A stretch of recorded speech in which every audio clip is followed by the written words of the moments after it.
Stugotz here for Dollar Shave Club. We're all members here on the show. We swear by Dollar Shave Club. I love all their products. I really do. The 6-blade executive razor, the best razor I've ever used. Love that shave butter. They have other products as well, man. They have toothpaste. They have toothbrushes. They have shampoo. They have it all. It's Dollar Shave Club. It's how I get ready, but you're not me. You have your own way to get ready. You might shave your whole body to get ready for a bike race. Dollar Shave Club's executive razor and shave butter can help. You might do your hair to get ready for your soccer match. Mike does. Boogies by DSC can help you get your style right. The thing is, no matter what you do to get ready, DSC has everything you need. And right now, you can get ready with an amazing deal on any one of their starter sets. I recommend the Daily Essential Starter Set because I love the Amber Lavender Body Cleanser, but you can't go wrong with any of them. Head on over to dollarshaveclub.com/Dan to pick your own DSC starter set for just $5. After your starter set, products ship at regular price, and make sure you check out their new video too. That's dollarshaveclub.com/Dan, dollarshaveclub.com/Dan. Great news. There's a quick way you can save money. Switch to Geico. Geico could help you get great coverage at a great price. And it only takes 15 minutes to see if you could save 15% or more on car insurance. Go to geico.com today and see how much you could save. This is the best of the Dan Le Batard Show with the Stugotz podcast. Stugotz just muttered under his breath, I've got Isner over 7.5 hours today.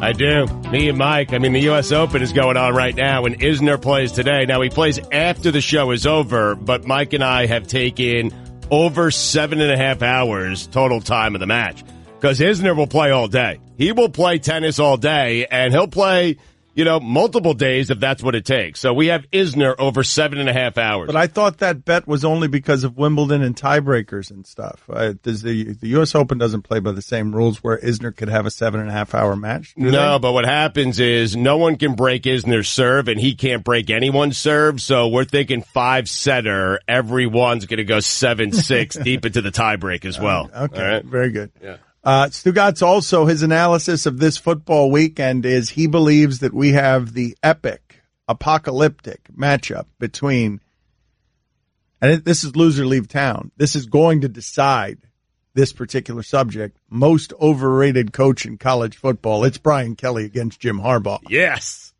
That's how they should dub the game. Seriously.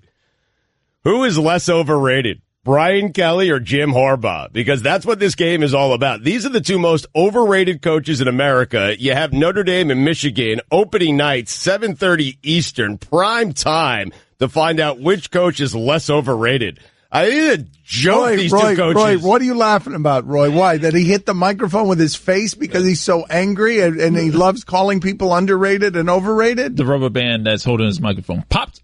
And it went over the air. I gotta be honest, I didn't touch it. I didn't do anything. I just spoke into the microphone, but maybe my hot takes are so hot it's melting the mic. Oh yeah, absolutely. Guillermo, put it on the poll, please, at Le Batard Show, and this is confusing. Less overrated.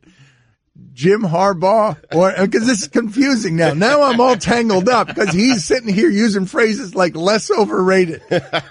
So Harbaugh or Brian Kelly, less overrated. So most accurately rated. I don't know, Guillermo. I don't know. He just said less overrated, so let's just do it that way. They're both overrated, right? Kelly and Harbaugh are two of the most overrated coaches in the country. I mean, honestly, they've done nothing. Jim Harbaugh has done nothing at Michigan. Okay, well, wait a minute. Jim Harbaugh got to within a play of winning a Super Bowl, and Jim Harbaugh... NFL.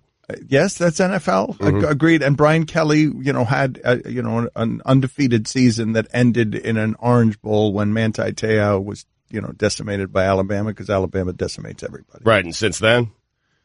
Okay. On the Brian Kelly Look, front. I'm not defending that they're not overrated. I'm simply saying, I am not arguing against the idea that both of those guys are overrated. I'm just saying when you say they've done nothing, I just want to remind people that they've done a little something.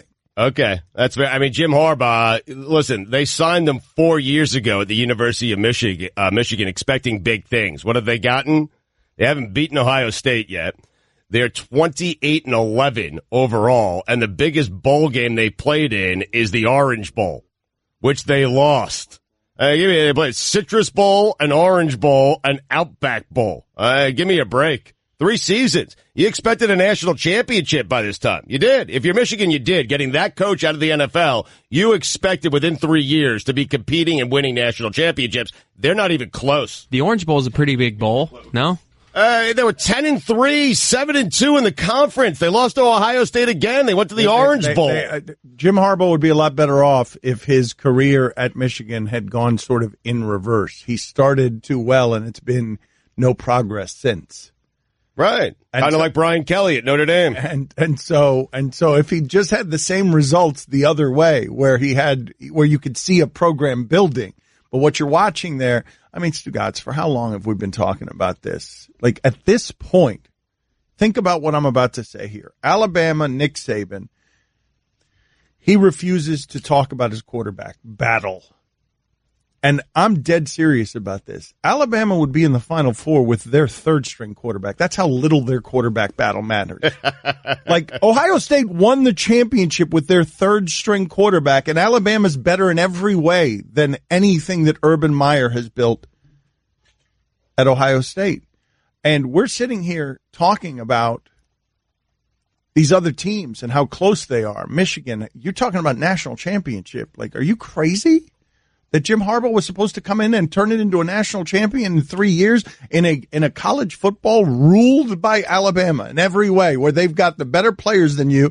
Lane Kiffin told us every time we took the field, we knew we had everyone who was better at every position. Dan, I'm guaranteeing you, if you ask Michigan fans, what'd you expect 3 years in? At the very least, they would say, hey, we're competing for national championships every year, every single year. Right now, they're not even close. I mean, they were 8-5, and you made a great point. They started out great under Harbaugh, but it's gone the other way. It's not trending in the right direction. They wwere 8-5, 5-4 in the conference. Look, Michigan fans certainly expected more than that. And Brian Kelly, are you kidding me? He is 48-33.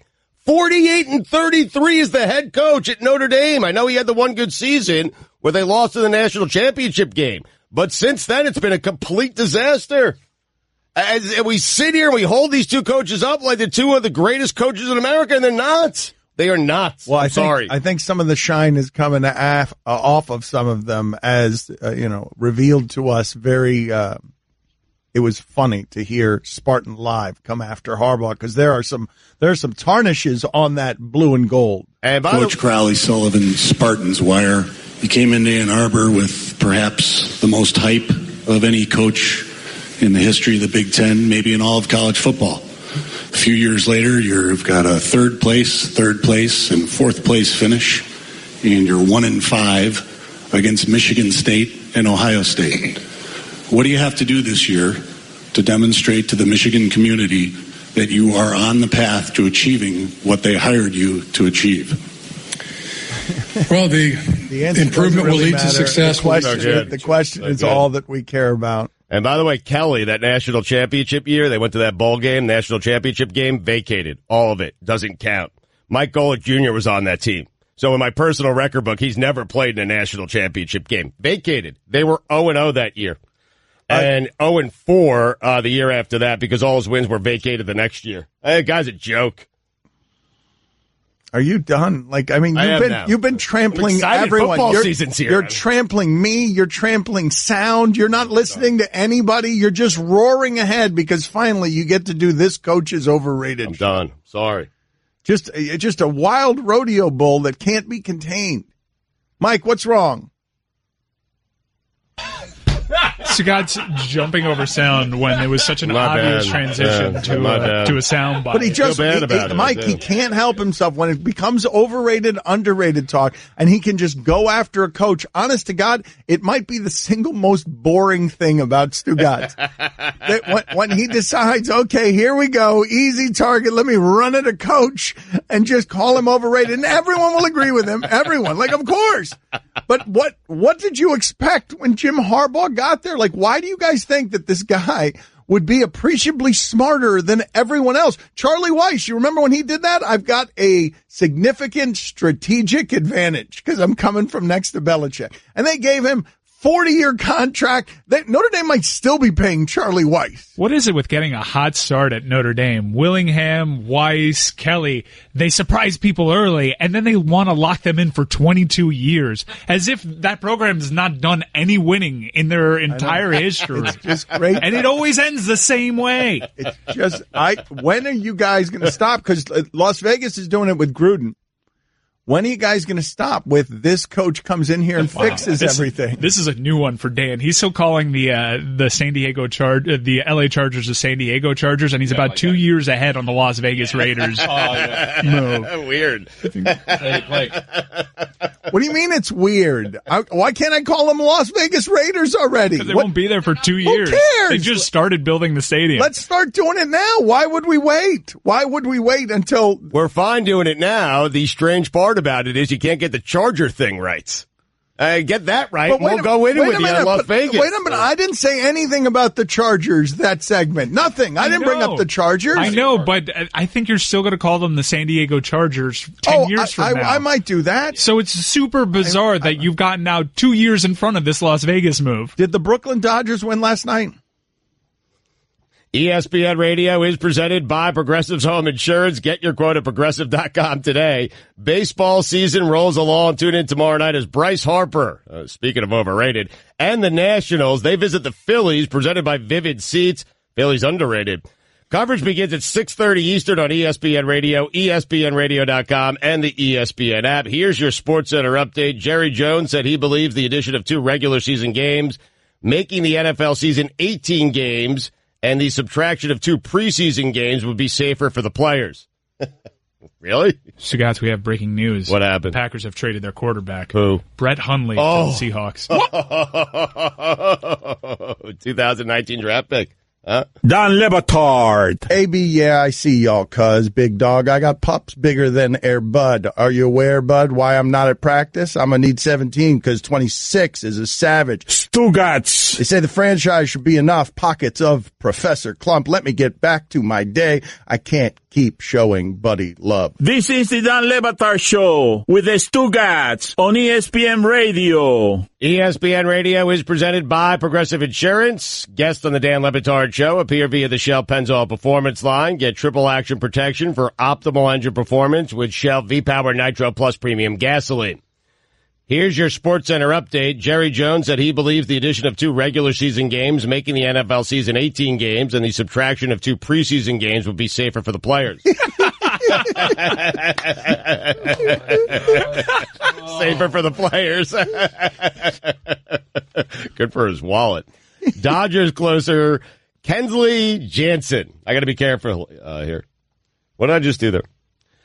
Let me start again. Dodgers closer. He's their closer. Comes in, 9th inning, closes the game out. His name is Kenley Jansen. He has blamed his recent stretch that's coming back from the disablement. Hold on, let's pull the goalie. Hold on, get out of here. Yeah, let's pull the goalie. Just give it to the fakes, Stugotz. Give it to the fakes. Get out of here. So well this week. Get out of here. You weren't reading so well this week. I'm telling you, Monday, Tuesday, my best. Get out of here. What? Get out of here. Give that to the fakes, Stugotz, and that was too much, man. Too much. I agree. $5. We're going to replay what he tried to do with Kenley Jansen in a second. Go ahead, fake Stugotz. Pick it up. Dodgers closer Kenley Jansen blamed his stretch since coming back from the disabled list, going 0-2 and allowing 4 homers with a blown save on medication prescribed to him for heart conditions, which he has stopped taking. Feel bad about that. And finally, Quentin Tarantino has cast rising Australian actor Damon Harriman as Charles Manson in his upcoming film Once Upon a Time in Hollywood. Lena Dunham has also joined the cast. DraftKings is hosting a fantasy football contest for Week 1 with $2 million up for grabs. Get the app or go to DraftKings.com now and use code DAN to play for free. With your first deposit, minimum $5 deposit required. Eligibility restrictions apply. See DraftKings.com for details. For all the latest headlines and information, tune into SportsCenter on ESPN Radio all throughout the day. We've got some Marlins news for you. I don't think we have checked in with the Marlins since the very first pitch of the season. I don't think we've discussed anything Marlins related. I saw that Darren Dietrich the other day was hanging out with one Derek, fine. Oh, for the love of God. Derek Dietrich. Which is a good setup because later today, Worst Mistake is a Suey nomination we'll unveil. How loaded is that category with my mistake? My favorite part is honestly Stugotz quickly finding you after every mistake.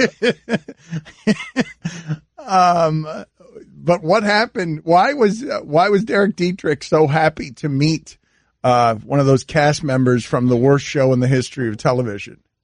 Pauly D? Yes.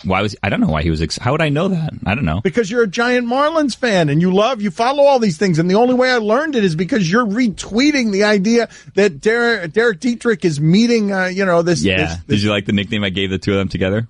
Pauly Dietrich. That's a good nickname for the two of them together because it's Pauly D. Yeah. Derek Dietrich, Pauly Dietrich. You know, get it?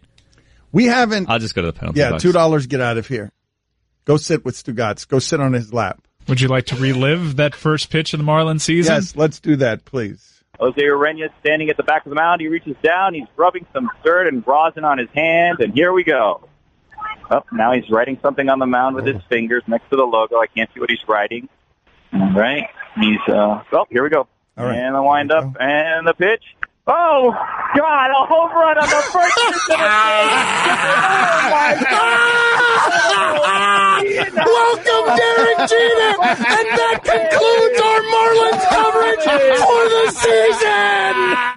Another setup for another nominee we're going to unveil on the audience. The Suey nominees for Epic Sound of the Year will be unveiled today. Oh, wow. That's a big category. Yeah, Epic Sound of the Year. And it's the rare 3 nominee day because we're not only doing Epic Sound of the Year. We're not only doing Worst Mistake, which was our best picture last year when it was Dan Mistake, but we've pivoted and just made it Worst Mistake because it just felt mean. We're also unveiling Best Laugh. So Best Laugh. Busy day here at the Sueys. All right. Well, I'm very excited about Best Epic Sound. Let's do that at 11.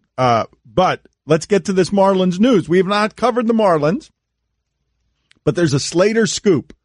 The only thing we've covered about the Marlins this season is Andy Slater. He was banned for a brief period, a local journalist, for basically going to the British Virgin Islands with Marlins Man to check out the P.O. box where the Marlins are, getting their taxes filed and calling their headquarters.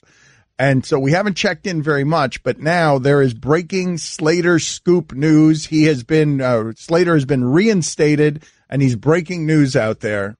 Just in, Slater scoop says Marlins announce that they encourage fans to bring musical instruments, flags, and more to Marlins Park next year in the newly named outfield section Comunidad 305. Oh, they are now at the greatest desperation possible, which is pandering to the brown people. Yeah, we've reached that stage in the Marlins. 25 years down here, all we've been doing is hearing how to get the Latin people. Ivan Hernandez will bring them. Alex Fernandez will bring them. Just put a bunch of Latin guys out there. This isn't a surprise because Derek Jeter early on was saying, I was here for the World Baseball Classic games and all that flair. We want to bring that to Marlins Park. And he's quickly realized he can't really do that with the on-the-field stuff. So he's just all the security violations. Let the flags in. It'll be totally fine when a fight breaks out and someone gets speared by one of these flags. Bringing everything but the good players. That's right. Everything but the players that cost money. Flags, bring them on in. Weapons of all kind. Not of all kind. No. But a drum could double. This is going to open up a can of worms, honestly. I mean, what? So, look, I am all for Latin flavor on your baseball. But we all know how this is going to go. Now fans are going to get baseballs thrown at them by pitchers on opposing teams for being too enthusiastic. Like, baseball likes to scrub this stuff out, eradicate it. Somebody pimps out a trot like... You got like a staunchy old pitcher just throwing a 95-mile. Yeah, like poor Pepe's just in the stands. He came to the game because he's got a Puerto Rican flag at home, and poor Pepe's sitting there. And next thing you know, Kershaw's winding up and hitting him in the neck because they're celebrating too much behind home plate. You're acting like it's going to be more than just me with a vuvuzela there. I'm saying this is an attraction. I'm saying they might get 9 local Latin people to come in just because they want to wave flags and blow horns. They do that anyways, don't they? I guess now they're just wrangling everyone into one section. Like, no more fun throughout the stadium. Look, this section only. At this point, the Marlins are so desperate for fans, I wouldn't be surprised if coming through security was somebody on a burro, like just selling snow cones. I mean, that's not going to be the funnest atmosphere for 9 innings, just sitting around people waving flags and drumming on drums. I went to a Seattle Sounders game, and I went to the supporters section. I was like, why are these seats so cheap? The seats are amazing. They're right behind the goal. And I went there, and I realized, oh, you're not there to watch the game. You're there to work. They actually have 3 drill sergeants making sure you're not on your phones. It's general admission. You can barely see the action because a banner is in your face. And when that banner's not in your face, you're helping raise another tifo, and there's drums everywhere, and they give you pamphlets to sing the songs. It was a really stressful experience. I'm glad I did. It was fun for once, but doing that for more than 90 minutes ever again in my life, it's too much, man. What else can you bring into their ballpark? Like, what is it? It's flags, it's horns, is it tambourines and stuff? There has to be like a limit, right? Like, you can't take a giant tuba or like a viola or one of those. Like, what's the one that like you stand up and it's like a violin that's like 7 feet tall? Like, you can't take one of those in, right? Like a harp? No, like the one that's like this, and you go like this. Harp. Like, what is that? You can't take one of those in, right? There have to be limits to what these instruments are. Tuba. A piano. You can't bring a piano if you wanted to. I just love, though, that we've already reached, it took all of one season. The solution is not to get better players. It is, how do we get, this ballpark is surrounded by all these damn brown people. How do we get one of them to pay? One of them. Jeter falling into the oldest Miami trap there is. We could sign a Latin superstar. No, terrible idea. They ran off all the Latin people when their manager said he admired Castro. You remember that? Dollar bills, yo. Dollar bills, yo. Summer is rapidly reaching its conclusion. That means you're running out of time to fully enjoy your deck the way it's supposed to. And if you can't because your deck looks terrible, I suggest you stain it using Valspar. Stugotz will tell you how. If your plans for the big weekend include finally staining the deck. By the way, I'm sorry. Billy was thinking of a cello. That's what Billy was thinking I think he was thinking of an octobass. It's the largest instrument in the on the planet. I can't speak. Don Batard. I would love to see you own a farm. What would you do on a for farm? the love of God. I Mike, fix my farm. I would starve. I would lose weight. I wouldn't know what to do. Stugotz. Stand on a tractor. Imagine. Mike, milk my cow. Imagine. There can't be a worse farmer than me anywhere walking this planet. I think I'm a close second on that.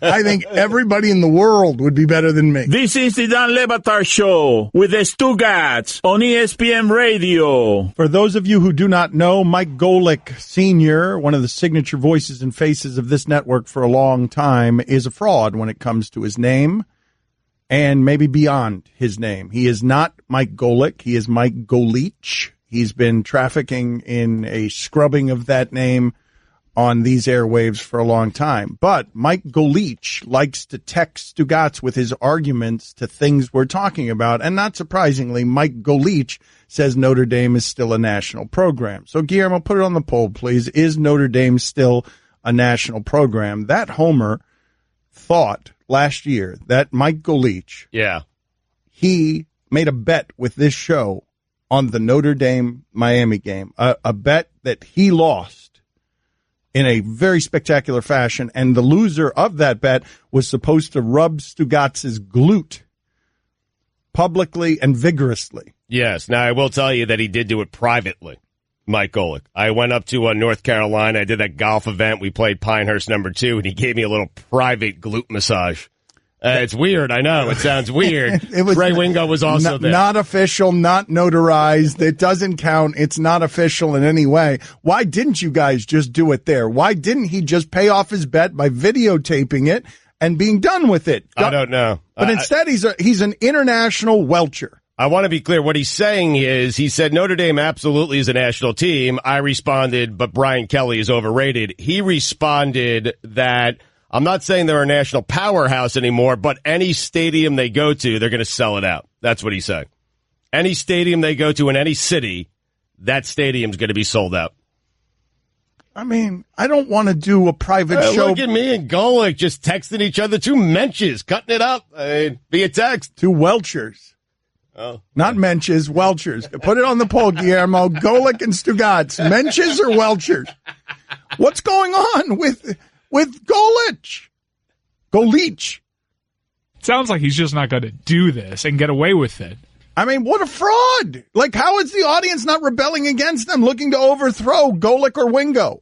Did it ever dawn on either of you guys that I don't want this done to me? Nobody cares about that portion of it. You're not involved except your one glute that you're giving to the cause. Mike, how long is the Suey for best laugh? We can do it right now.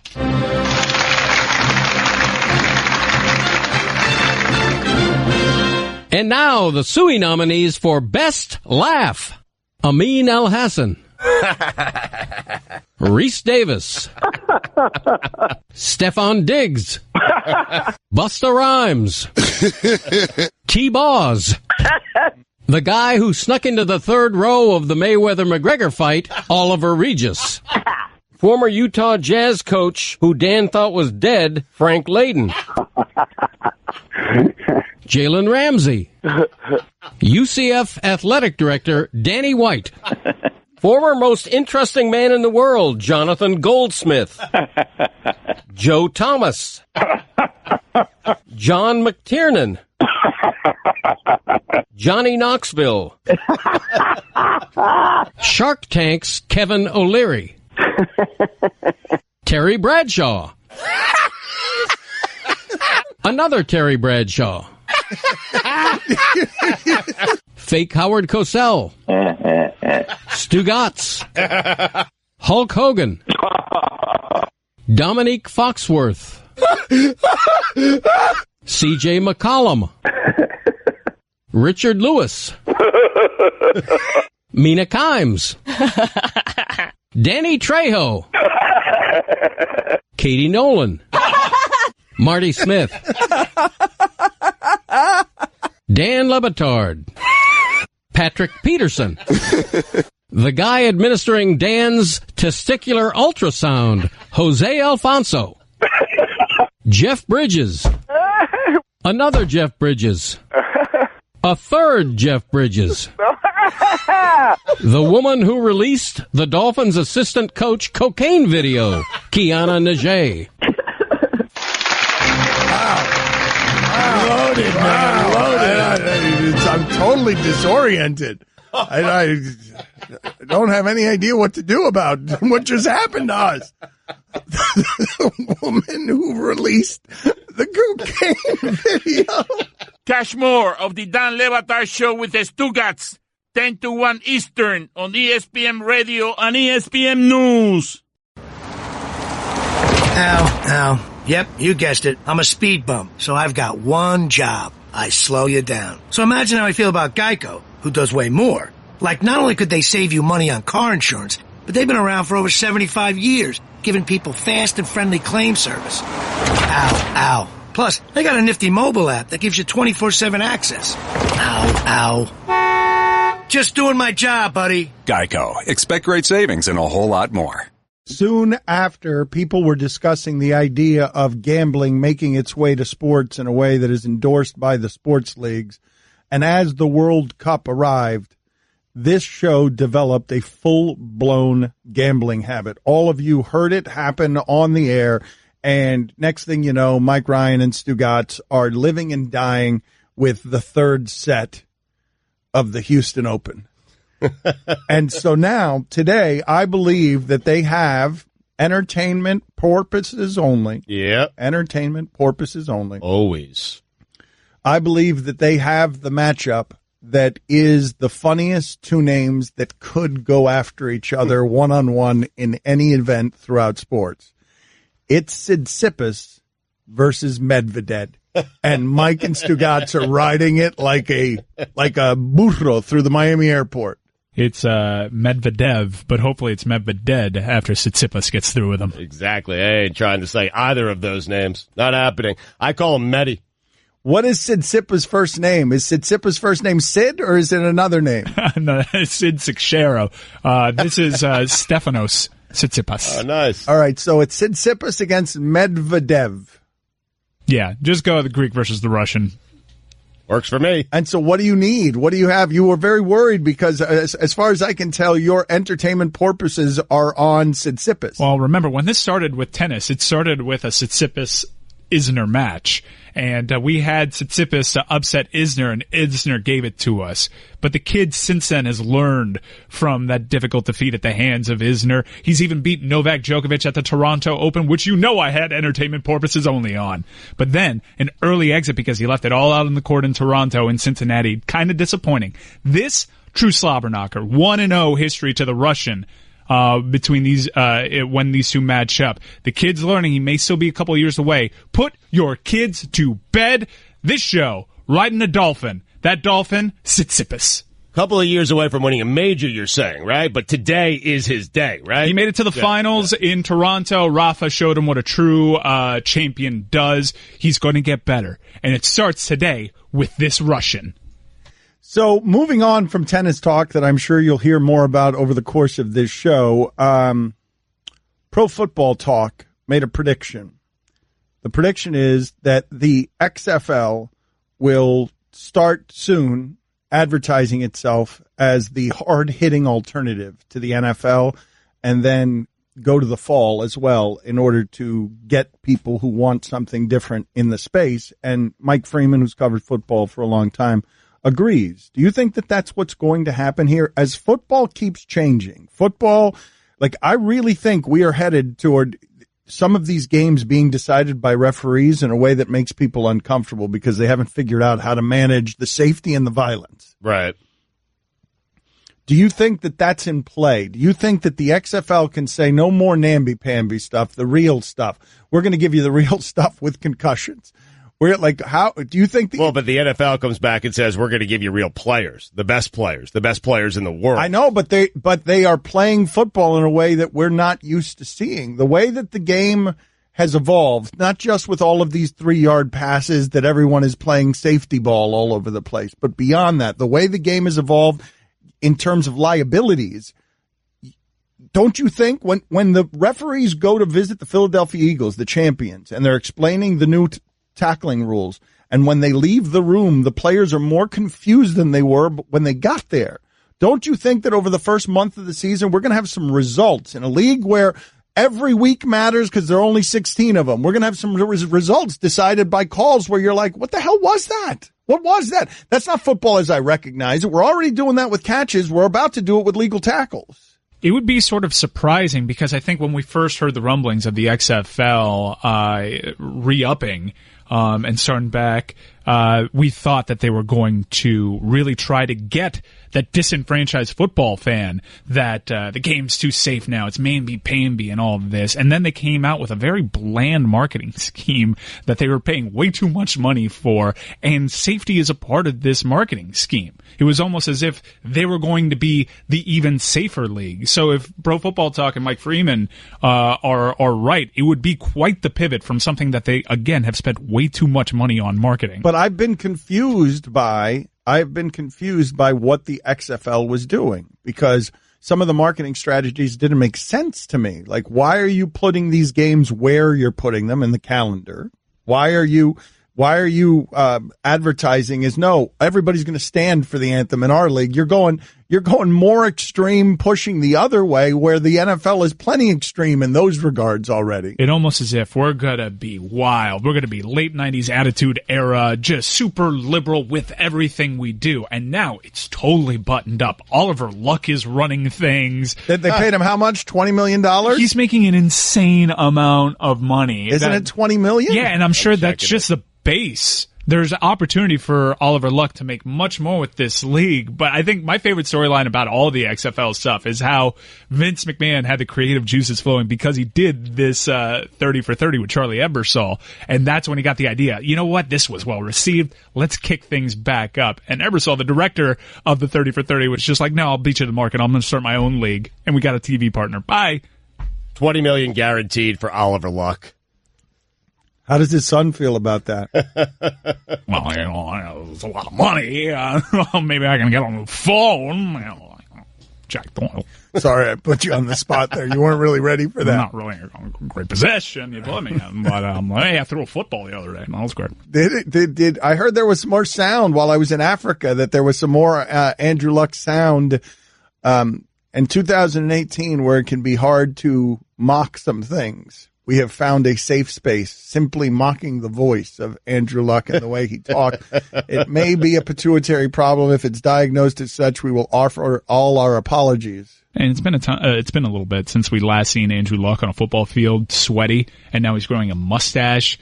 Not prepared for this. Okay, but I do find fairly amazing that somehow in America's most popular sport, Andrew Luck could have, one of the most valuable arms anyone know about, sort of botched by whatever the doctors were doing to it. Yeah. And we just sort of keep it moving. He's only able to throw high school footballs. He can only throw them 10 yards. We don't know about his status, but nobody's ever taken this long to return from this kind of injury. And what happens then? He goes to Europe and boom, he's throwing footballs again. Andrew, how do you think you played tonight? Not very well, but it was fun. It was good chance to be out in front of the home crowd. We've certainly got a lot of things to work on as a team, and that's the beauty of it. I know personally, I feel like I've got a lot of things to work on. And at the same time, we did some good things, and if we continue to improve every day as a team, as individual players, we'll be all right. What didn't you like about the way you played? Turnover in the red zone comes to mind always. We would have liked to put a few more drives out there, sustained drives, and finishing in the red zone. You've said that you feel like you're getting better every day, and that feels awesome. At what point will you know, I'm back? Will you ever know? I don't know. It's a process that'll go on forever, but I'm enjoying that process. I really am. And there's things today that I did better. There's things today that I've got to work on, and we as a team did some good things, and hopefully we'll continue to do some more good things. So keep working. Can you get for me just the sound he makes when he's starting to gather himself before the slobber ends up all over his face and his beard and his microphone? Like before, as he tries to gather himself and extend it a little bit, because I feel like he could do it for 8 or 10 seconds if he's trying to think of the next cliche. Not very well. Both of them. He did it just as well on the second question. Not very well. Don Batard. I had a girlfriend, and I created a Facebook account of just a random person, and I requested my girlfriend to see if she would accept. Wow. So you catfished your girlfriend? Yeah, it didn't work. I had a good one. Did you have a picture? I just Googled, good-looking model, and it was just a random dude. Stugotz. I created a Facebook account of a guy named Jack Ritter, and he was very good looking. She did accept the friend request. Where did Jack Ritter go to school? I'm just imagining, you see on the side it says see Cody at FAU.edu. Oh, no. How sophisticated? Burner email. Burner email? Yeah. Whoa, what was the burner email? jritter@gmail. This is the Dan Le Batard Show with the Stugotz on ESPN Radio. Jack Ritter, like the lead in Three's Company? John Ritter. Yeah, fine. Mother. I think his character's name was Jack, though, which could be the confusion. I think his character's name. I don't think it was the actor. I think the character's name was Jack, and it wasn't. It was John Ritter, and the character's name was Jack, and it's still a fun. Jack Tripper, yeah. Okay, fair enough. It actually Just was $1. It actually was around the time of that show 8 Simple Rules, so that might have been inspiration for it. Because John Ritter was the star of said show. We are going to do 2 more Sueys in the noon Eastern hour. They're 2 good ones. Epic sound of the day. I lied to you. I told you it'd be at 11. It's going to be at noon. Are we going to get to this Wilbon story? Are you and me going to get? I need your permission to go in on Wilbon on this. I will wait for your permission. I don't want to betray any confidences with you, but we are going to torch Michael Wilbon. We've been waiting to do this for months. I'm okay with it. I'm waiting for you to do it. I've been waiting around, so it's totally up to you. Listen, you have this relationship with Wilbon, okay? He respects you. You respect him. You guys are very, very good friends. He hates you. I know he does. The feeling is not mutual, by the way. I like Michael. I respect Michael. We disagree occasionally, but that's okay. What I hate is Michael thinks there are 4 or 5 people capable on the planet of having, smart sports discussions, and that's just not the case. And I'm sorry, that drives me crazy, but I like Michael. I'm not going to say I hate Michael Wilbon. Okay, but did you see the news that broke, I don't know, about 10 days ago involving Wilbon? I use news loosely in quote marks. It's just something to embarrass him. It's not actual news. But one of these blogs reported that Michael Wilbon ripped ESPN for their lack of Cubs walk-off coverage, a game that he didn't watch the ending of because he left early. Oh, man. Michael, the Stugotz is strong in you.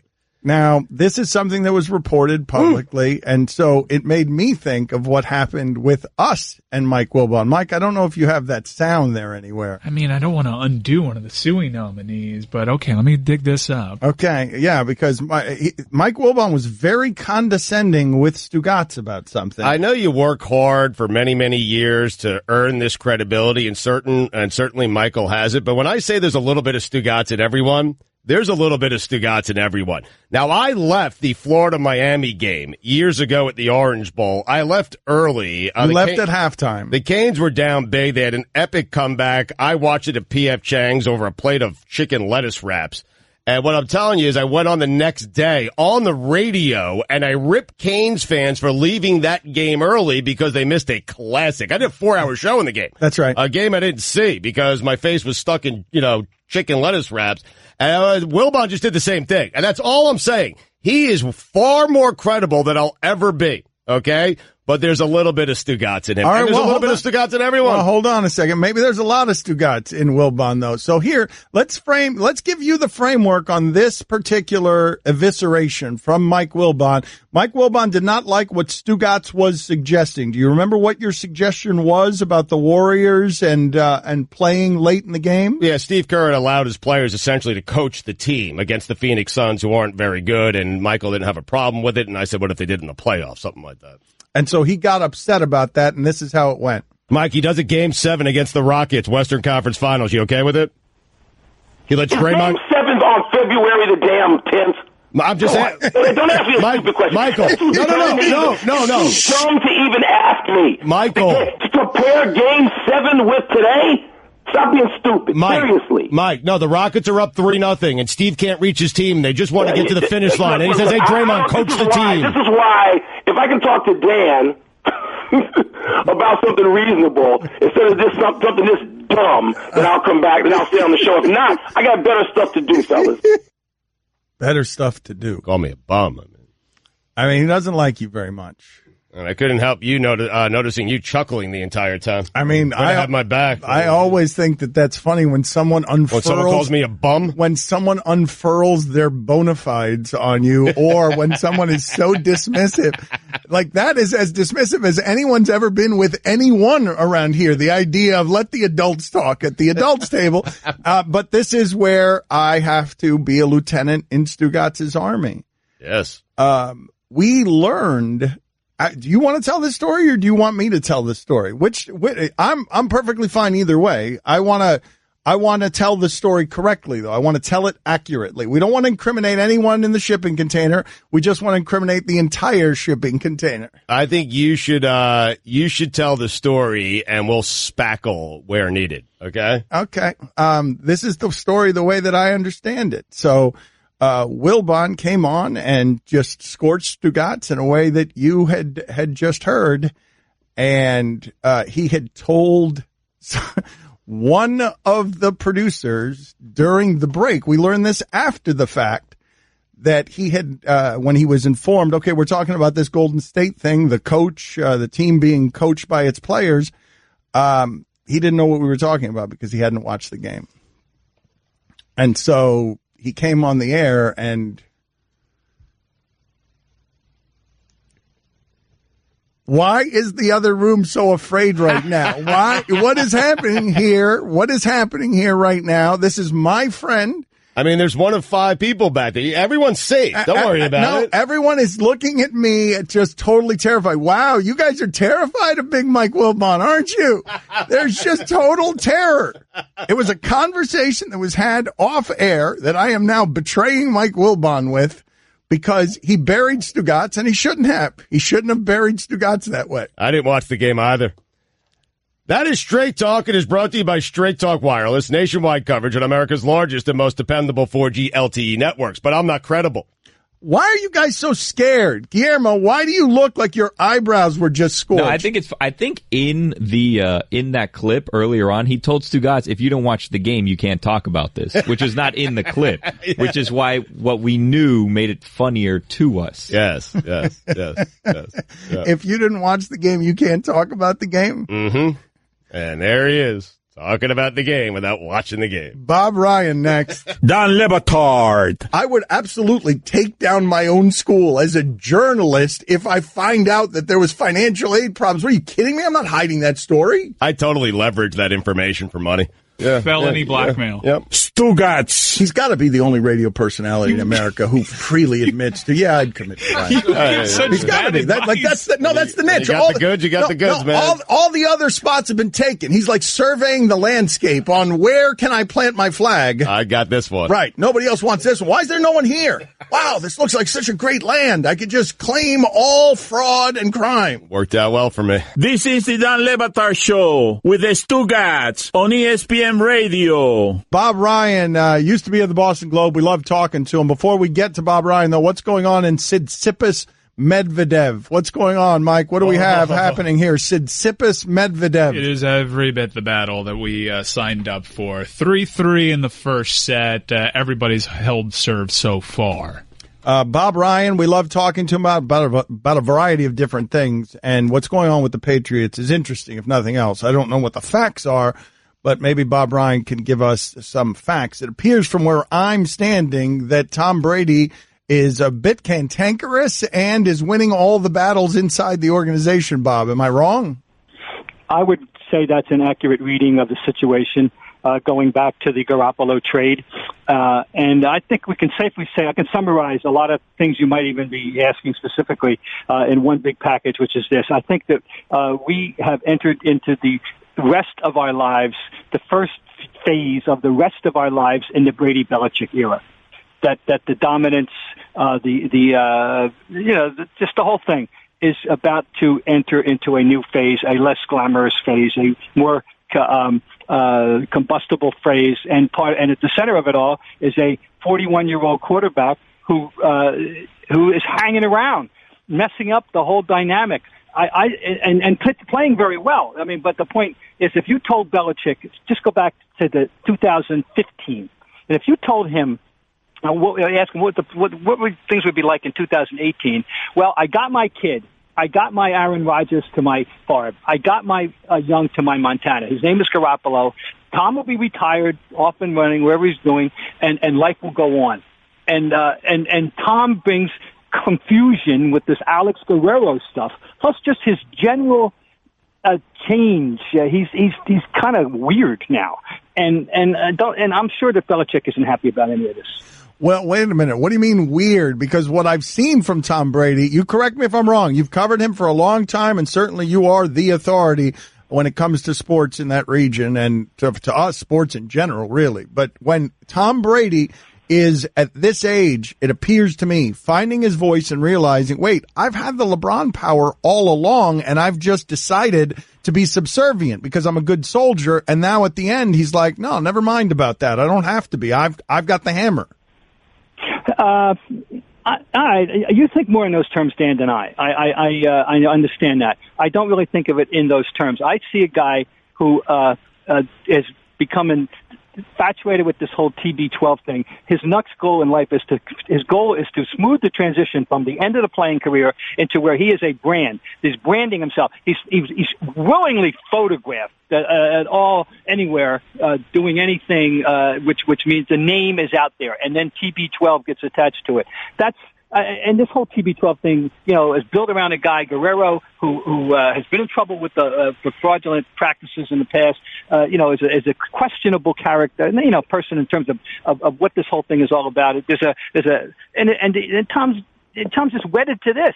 He's not a normal guy anymore. That's it. He just isn't. And again, wait a minute. Again, you're coming back to the weird analysis. Again, you're doubling down on each. Totally right. You're doubling down on. There's an element of Michael Jacksonism going on here. And this has been going on for several years. It's just getting more and more pronounced. Yeah. That's all. Wait a minute. He's No, good for you, Bob. Finally, someone has said it. I mean, seriously. Look, I'm delighted that he said it. I've been saying it, Stu. But Bob, I'm proud of you, Bob. Bob, Michael Jackson, though, that's the extreme on the weird spectrum. You went. Well, if on a 1 to 10, if Michael Jackson were a 10, then Tom's he's up to about a 5.5, 6 now on his way, and he's trending upward. Totally right. But weird, Bob. Okay. Yes. So, yeah. It's weird. And and also, all right, let's get something serious here. How incredibly defensive is he about the Guerrero thing based on what happened the other day on WEEI radio? In his weekly paid gig, he hung up when they asked an innocuous question about Guerrero's presence on the plane going down to Charlotte for the exhibition last week. He is completely dominated in his thinking by all things Guerrero. All things TB12. Will the weirdo win MVP? Well, a weirdo can. I mean, he won it last year. and let's remember how good he is. Let's talk about this. If he were to deteriorate 10% this year from the performance of last year, he's still a top 5 or 6 quarterback. And if he deteriorates another 10% at age 43, 2 next year, he's still a top 20% quarterback. I mean, he can still play this game. I mean, there isn't any question about it. But the whole dynamics down there are different, and there's a lot of it's a very, very different season. And the only thing is, and you guys tell me, is there a threat to them in the division? But is Belichick sitting? Dolphins, Bills? Yeah, right. Anyone in the AFC East? That's funny, Bob. Belichick's just sitting on the airplane, and this doctor who's not a doctor is on the airplane against his will. Is Belichick just in the seat muttering to himself? Well, I don't know. Once again, we don't know where it all ends. We don't know if Kraft at the end has said, "Bill, you got to do what the guy wants," or if Bill did decide to go halfway. He can be on the plane, he can't be on the field. We don't know these things. No one's, we're trying to read the tea leaves ourselves. But the fact that the guy was allowed back on the plane after last year, when in the course of this not whenever it was in the season, during the course of the season, his quote unquote privileges had been revoked. And the privileges, those two things included being on the field and in the locker room. This is a change. This is something. And it does constitute at least partial victory for Tom Brady if there is indeed a battle between himself and the coach. Unfortunately, we only have 3 minutes left, so we're going to have to zip through this. But this is the favorite part for some of us of the Bob Ryan experience. Let's do it. You have some explaining to do.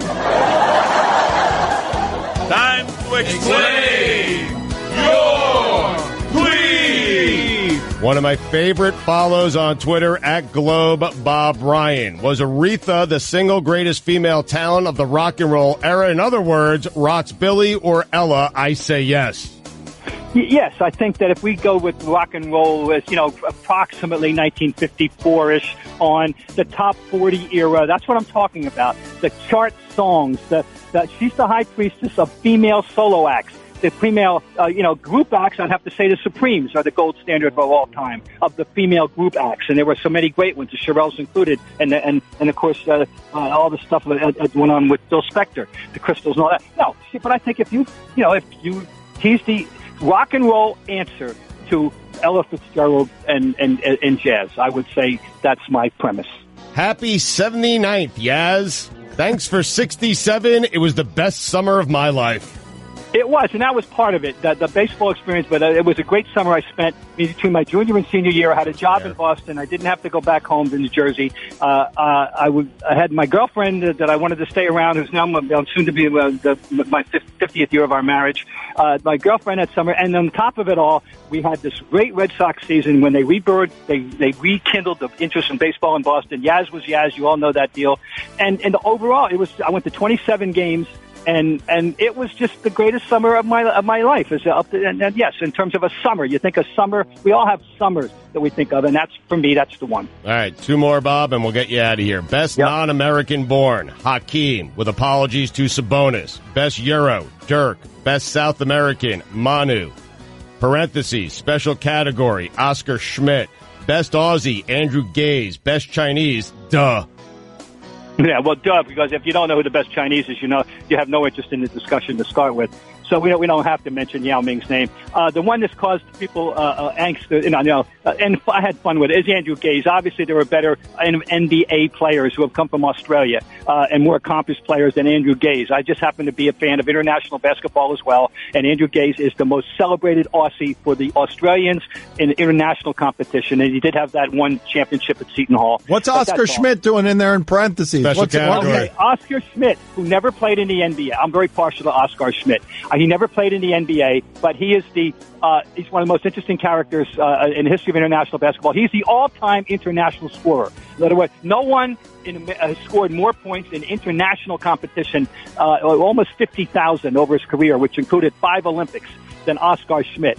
A great scorer. He turned down the chance to go play in the NBA because they weren't going to pay him what he thought he was worth. He said, screw it, and he stayed in Europe and his whole career. But that's all, Oscar Schmidt. All right, so it's Oscar. That's a fine, Dan. Quick one here, Bob. Less than 30 seconds. Only one man in the entire history of mankind has ever bowled a 300 game in competition and hit for a cycle, and he's standing on second base right now.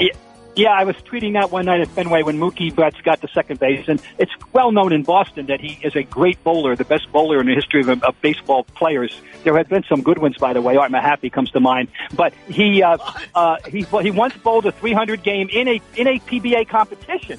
He's a legitimately outstanding bowler who could make a living as a bowler. I just thought it was a fun tweet to put out there. And at that moment, he was standing on second base. You are the best, Bob. Good talking to you. Mike Ryan just proclaimed you the greatest guest in our history, the history of the show. Wow. Well, I'm flattered. Thank you. Splash.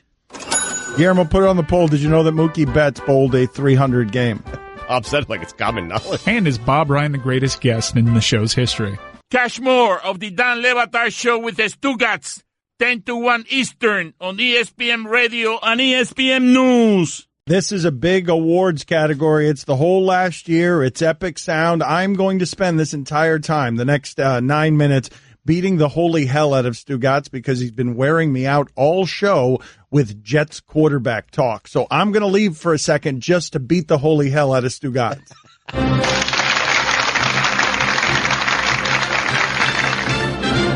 And now the Suey nominees for Epic Sound of the Year. Alex Ovechkin celebrates winning the Stanley Cup. We're the Stanley Cup champions!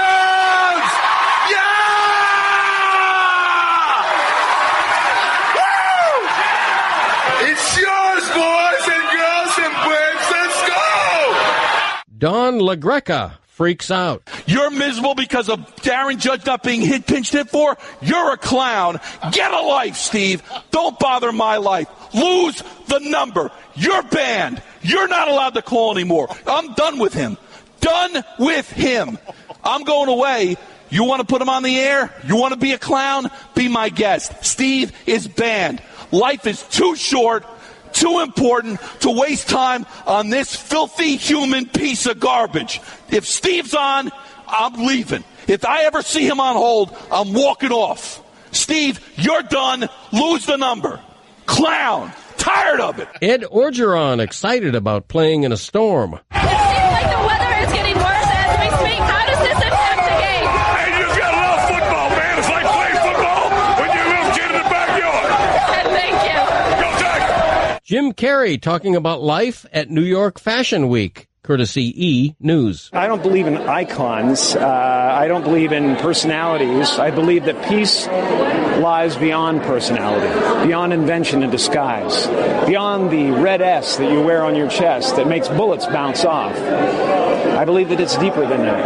I believe we're a field of energy dancing for itself. And I don't care. But the gym. You got really dressed up for the occasion. You look good. I didn't get dressed up. Who did? There is no me. There's no you. No. We're not here. This is a dream? There's just things happening. And there are clusters of tetrahedrons moving around together. Okay. Yeah. So what's happening in our world right now? Because there is a lot of news that actually is relevant that's not that Here's uplifting. the thing. It's not our world. None of this is real? Nope. So you're just passing We don't through. matter. We don't matter. Oh, wow. There's the good news. Okay. Ray Lewis discusses kneeling. I knew I would be crucified for taking a stand because people will want to say I dropped a knee on for the flag. I will never put a knee on the ground to not honor my flag. This flag is the reason that we have opportunities because young girls, brothers, sisters, fathers, husbands, wives go to the military and fight for us that we will never see. We don't know the sacrifice they made, so I would never put my knee down in the midst of paying attention and honoring my flag, my country. But I will put both knees down to honor Jesus. Colin has always dropped on one knee. One knee is for the team. Two knees is for Jesus. Two lynxes growling at each other, courtesy Nicole Lewis Facebook story.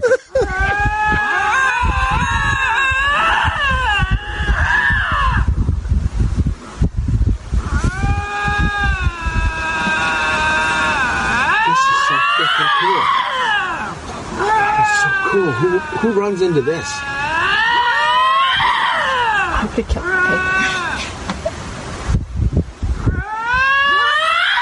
Oh, Jesus.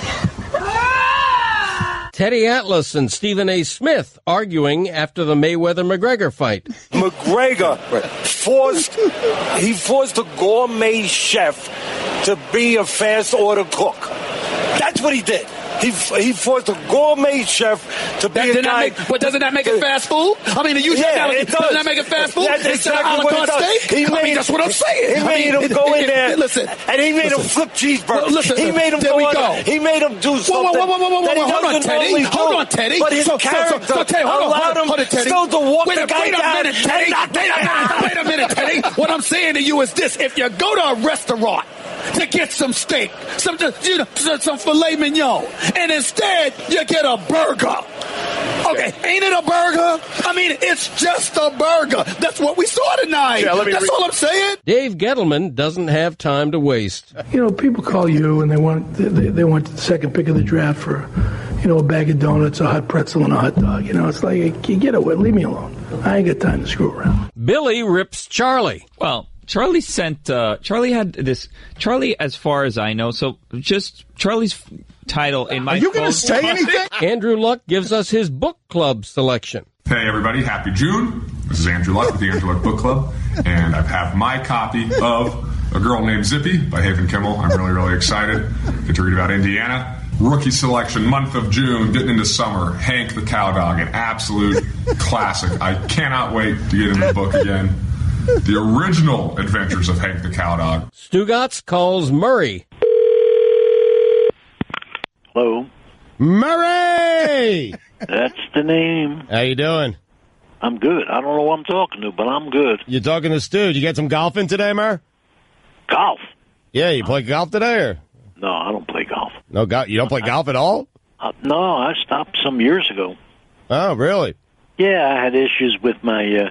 I had arthritic, problem in my hands and whatever it is, I'm going to be 81 years old, so. Yeah, that's tough. So what'd you do today? Anything exciting today? Yeah, I got my hair cut. Nice. My dog got his hair cut. Nice. Picked him up. How about your day? Tell me about your day. My day's been great. Where are you, in Philadelphia, Murray? No. Where? Philadelphia. I'm in Charleston, South Carolina. Oh, I love Charleston, South Carolina. It's one of my favorite cities, South Carolina. It's fantastic. I love Charleston. Well, I'm happy to hear that. Now, you said that Steve. It's Stu, actually. Yeah, it's Stu. It's Stu, yeah. Stu? Yeah. Which Stu? Stu. I mean, my name is Stu Wiener. All right, so now where do we go from there with this conversation? Well, I need some help, Murray. I really need some help here. So we have this big campaign going on. I work for ESPN, okay? Whatever it is that you're calling me about, that's certainly not my specialty. So how about if I'm polite and I just tell you goodbye? Well, hold on. No. Well, hold on. What is your specialty, Murray? My specialty is to not, get hustled. So, Murray, I swear to you on everything that I have, okay? I'm telling you, I'm a nice Jewish boy. I am not here to hustle you. I'm just asking. I just need help with one thing. It's simple. And if you don't want to do it, just hear me out. If you don't want to do it, then we don't do it, okay? I don't have a lot of time, but why don't you just get to the point? You're right. So MLB.com. You like baseball? I follow it enough. Get to your point. Okay, MLB.com. I just need you to go there, and if you wouldn't mind, vote for Lewis Brinson of the Florida Marlins to make it to the NL All-Star team. That's all I need. Okay, that's it. It's free, and that's all you have to do. I understand. I haven't. I'm not asking for money. I'm not selling anything. I haven't done that for the Phillies, so I'm not going to do it for the guy from the Marlins. Let me say goodbye, Stu. Thank you. Sid Seixeiro calls Lionel Messi a fraud, courtesy Rogers Sportnet. When they would break from 2008 on and go their separate ways for major tournaments, Xavi and Iniesta and David Villa and all those Spanish guys from Barca were winning tournaments. Messi, the second he steps on a field without that core, is average. And you have seen it in Copa Americas. You have seen it in World Cups because Xavi's not there, because Iniesta's not there, because David Villa's not there. And the best players I've ever seen in my life can play with anybody. Fraud. Billy calls the first pitch of the 2018 MLB season. Jose Urena standing at the back of the mound. He reaches down. He's rubbing some dirt and rosin on his hands. And here we go. All right. And the windup and the pitch. Oh, God, a home run on the first pitch of the game. Oh, my God. Welcome, Derek Jeter. And that concludes our Marlins coverage for the season. Mina Kimes on a zip line.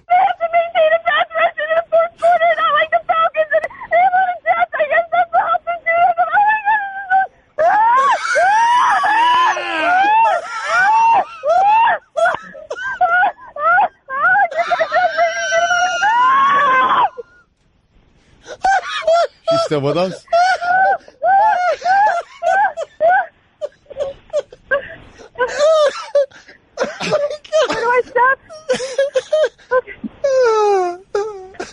So get to Brady with 4 is what it sounded like. Stephen A. Smith wishes Clayton Kershaw a happy birthday. Clayton Kershaw just turned 30, and happy birthday to him. I don't care. Good luck. Oh, my God. Oh, my God. Man. Great category. This show ain't free. Time for some ads. It's got to be Mina or you eating Guillermo. Don Le Batard. Metal nets have to be right up there with, like, ice skates as the most dangerous things that people do to play sports, right? Because you know that the people that are buying those metal nets are largely kids. And if they have a hoop that they lower, it's like at 7 feet tall, and they're just dunking on them. And you know the fingers are getting stuck in those nets. Stugotz. In track and field, the gun they shoot off, that's kind of dangerous, no? It's not an actual gun. I don't think it's a starter pistol. It doesn't shoot anything out. I know it doesn't actually shoot a bullet. Nothing comes out of it? No. Just the sound. Sound, yeah. This is the Dan Le Batard Show with the Stugotz on ESPN Radio. No wonder Chris Cody's so fast. He thinks that the starter's pistol is an actual bullet. He's been running differently from everyone else who's ever run because that guy's armed. ESPN Radio is presented by Progressive Insurance. Guests on the Dan Le Batard Show appear via the Shell Pennzoil Performance Line. Here's your SportsCenter update. Eagles receiver Alshon Jeffrey is expected to miss at least the first 2 games of the season with a shoulder injury. Seattle Sounders FC forward Clint Dempsey today announced his retirement from professional soccer effective immediately. Still hanging around, Dempsey? Mike, are you giving him a golf clap? What kind of lack of respect is that? Oh, Mike's giving a little golf clap here. I wasn't aware that Dempsey was still playing. I mean, Deuces to Deuce Dempsey, one of the greatest, most prolific goal scorers in American soccer history. One of the greats. And resulted in what? Just out of curiosity. I'll tell you what, nothing. No championships in your personal record. No champion. I don't know. Win a World Cup game with Clint Dempsey? One? Oh, the Landon Donovan game. That's right. What the hell are you talking about? And finally, 3 million people are still getting DVDs mailed to them by Netflix. DraftKings is hosting a fantasy football contest for Week 1 with $2 million up for grabs. Get the app or go to DraftKings.com now and use code Dan to play free with your first deposit. Minimum $5 deposit required. Eligibility restrictions apply. See DraftKings.com for details. For all the latest headlines and information, tune in to SportsCenter on ESPN Radio all throughout the day. You've got a sandwich all over the side of your face. So does Clooney. Mike Ryan, the biggest mistake made over the last year. How loaded is this category? Over the last year, biggest mistake. It's basically all you and like a couple other people sprinkled in, but it's just overly mean to you. Okay, very good.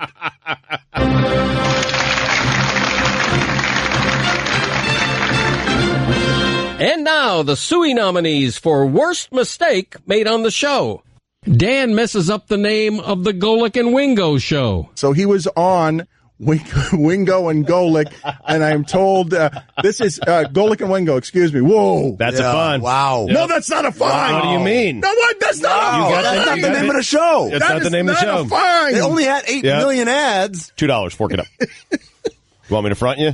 No, thank you. Good, because I don't have any money on me. Dan calls Josh Allen Josh Drew. While people get mad about the racial analysis in this, why is it not a worthy conversation to wonder, is it possible that Mel Kiper, in all of his whiteness, looks at Josh Drew and sees a guy, or Josh Allen, yeah. No. Fine. No. I think Josh Drew is a guest booker at ESPN. Dan calls Brooks Koepka Bruce. The idea that you're sitting here arguing on behalf of he took the shine away from the golfers of the day. He did. Who cares? Brooks Koepka, he cares. Nobody cares about Bruce Koepka. He won back-to-back U.S. Opens, man. First guy since Curtis Strange, and that's a fine. Whatever you called him, it's $10. What did you call him? Brooks Koepka. That's his name. What did I call him? Bruce Koepka. Yes. After he said Brooks Koepka already.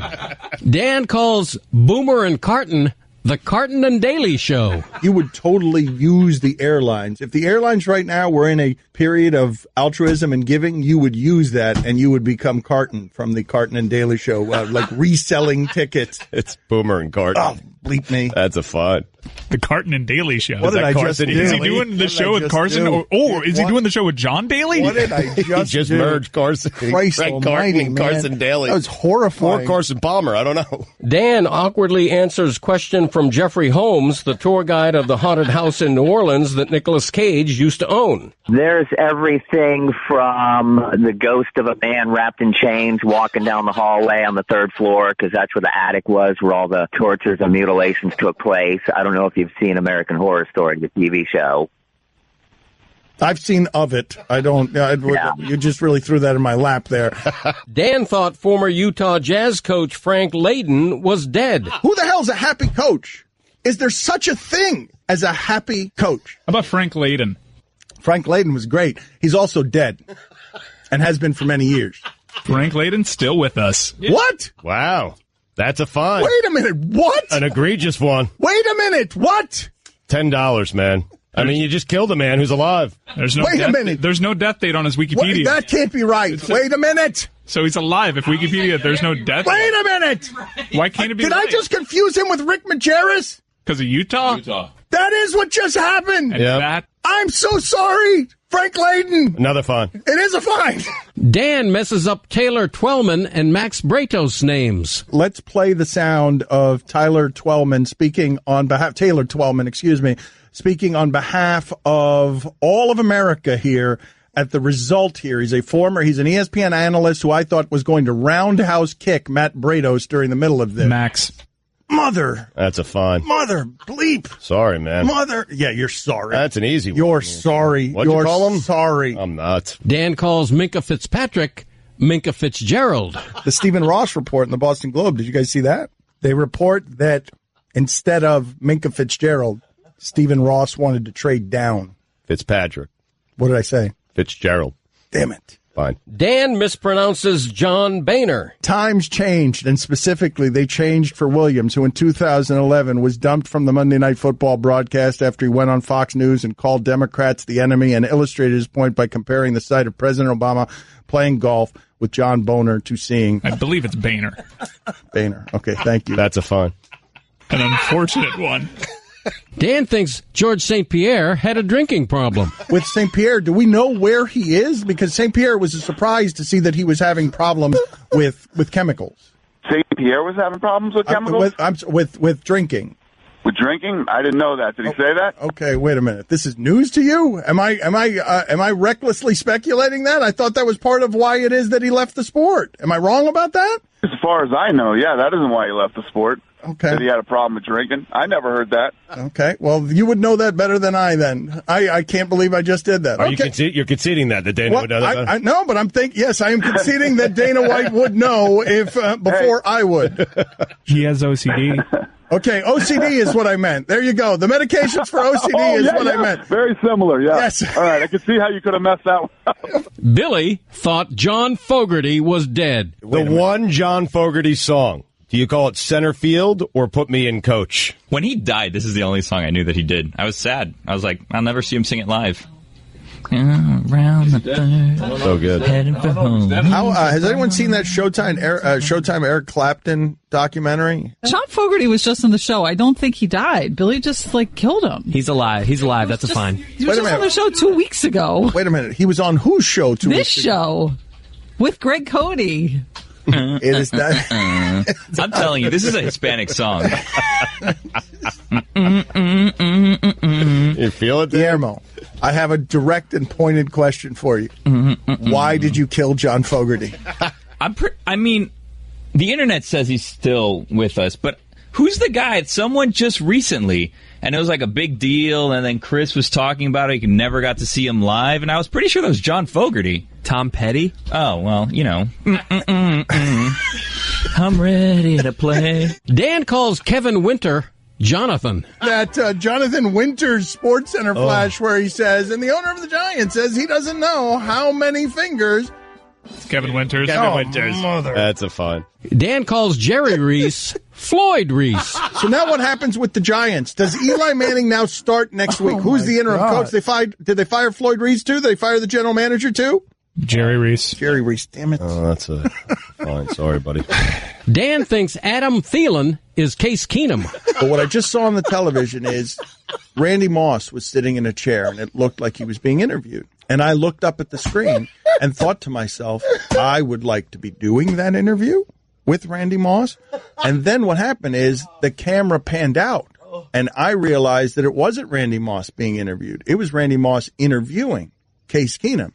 But my response to that was to retreat and be like, oh, I don't want to watch that. Are we certain this was Case Keenum and not Adam Thielen? Because I know he interviewed Adam Thielen. Oh, wow. Oh, I was, you know what? I was half paying attention, so it might have been Adam Thielen. That's actually funny. Major You fun. know, wait, no, hold on a second. Hold on. This would be, hold on, this is great. I mean, we did a whole segment on this. That's great. That is great. Vikings receiver interviewing a great Vikings receiver. How great is this? The reason that I thought it was Keenum is because he looked like he had a bloated face. He had, no. That's not what happened there. That is not what happened there. I don't think all white people look the same. Sure, it was the bloated face. Dan doesn't know what the movie Forrest Gump is called. Can you see it all? Yes, Yeah, we got you. We got you.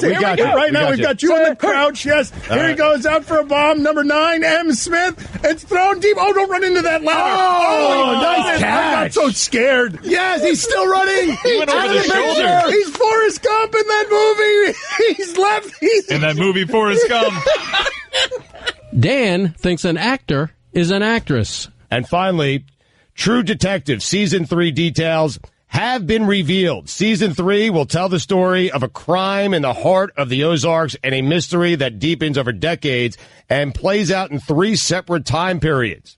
Mahershala Ali will play the lead role of Wayne Hayes, a state police detective from Northwest Arkansas. Does Mahershala have a question mark in her name? I was asking if that's how you pronounce it. Right in the middle of the name. Right in the middle of the name. Mahershala Ali. That might be a fine for Dan. Nominee. Mahershala Ali. That's a dude. Won Best Supporting Actor at the Oscars.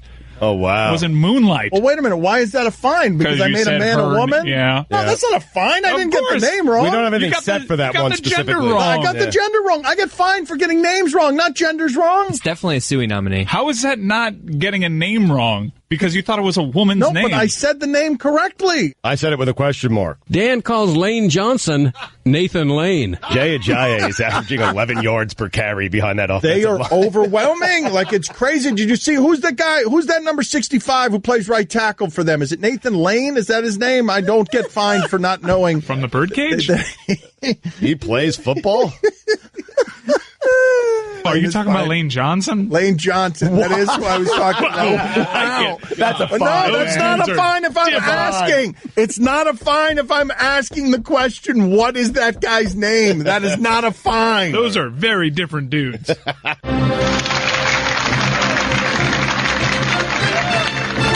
year, Dano. Better year. You got to vote for Billy. Billy dominated the category.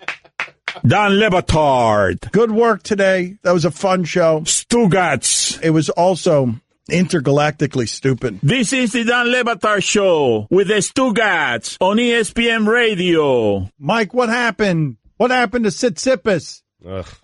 It was the white shirt, Dan. It was the white shirt that was holding him back. Thankfully, he's changed it, and this has got 5-7 written all over it, even though he's getting blown out right now.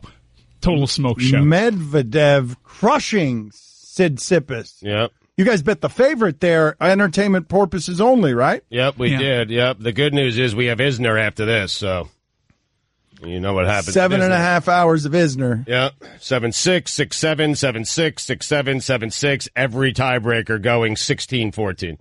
You want to update the polls? Excuse me, Mike. It's just way too hot to be playing tennis. It really is. It's really unfair. Yep. At Le Batard Show on Twitter, if you want to vote on the polls, all the categories, the Suey categories, are loaded. The Twitter poll at Le Batard Show is brought to you by Discover Card. Discover thinks annual fees are ridiculous. They are.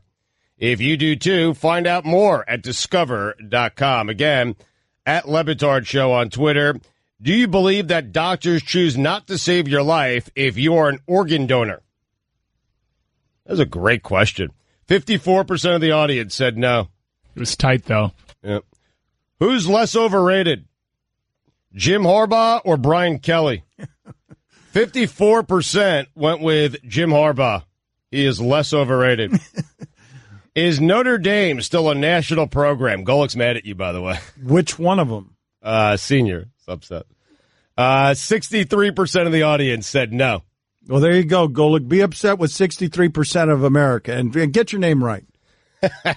If Alabama started their third-string quarterback, would you still favor them to make the playoffs? 85% of the audience said yes. It's crazy. Stugotz and Mike Golick. Menches, Welchers, both. 55% of the audience said both. Thank you. Did you know that Mookie Betts bowled a 300 game? 72% of the audience said no. Bob Ryan did deliver that like it was common knowledge. He said as much. It is to him. Oh, I guess. Is Bob Ryan the greatest guest in the history of the show? Mike Ryan with a controversial take there. That not the majority doesn't agree with. 53, and I love Bob. Greatest guest in the history of the show. I'm not sure, but I do love him. Though. It's 53% of the audience, and a lot of votes on it. 53% of the audience said no. Those are the polls. Do you want to purge yourself? You've been wearing me out for the better part of 3.5 hours because you want to talk about the Jets quarterback situation. As Tony Romo says that Sam Darnold can be the best quarterback in the league. Well, I wish people would stop doing that. A lot of people are saying that. Like, enough already, right? Do it in the regular season. Do it in the regular season. He's done. He was okay in the preseason. What happened with the Jets quarterback, just quickly, is there are reports out now that Kirk Cousins actually said he didn't take the best deal. He didn't take the most amount of money. He took, I believe, $86 million guaranteed from the Vikings.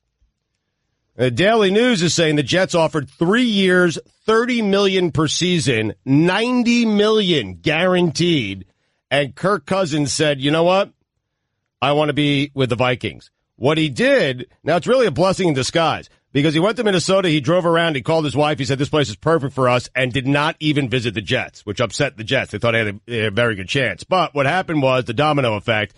They end up getting Teddy Bridgewater because the Vikings get Cousins, and then they end up going up and getting Sam Darnold because Cousins didn't come there. So if they get if Darnold turns out to be good, the best quarterback in the league, they have him a rookie salary as opposed to $30 million a year. So it could be a blessing in disguise.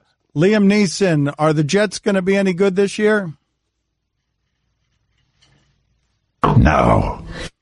Many of you are complaining that Liam Neeson and his denial that he'd take a pay cut so that women could be paid more equally hasn't made the show and hasn't been an epic sound. It's coming later. It's in a different category. You guys, take it easy, man. Take it easy. Can you take it easy? Do you know how to take it easy? No. You can listen to the Dan Le Batard Show with the Stugotz 10 to 1 Eastern on ESPN Radio, and you can watch on ESPN News.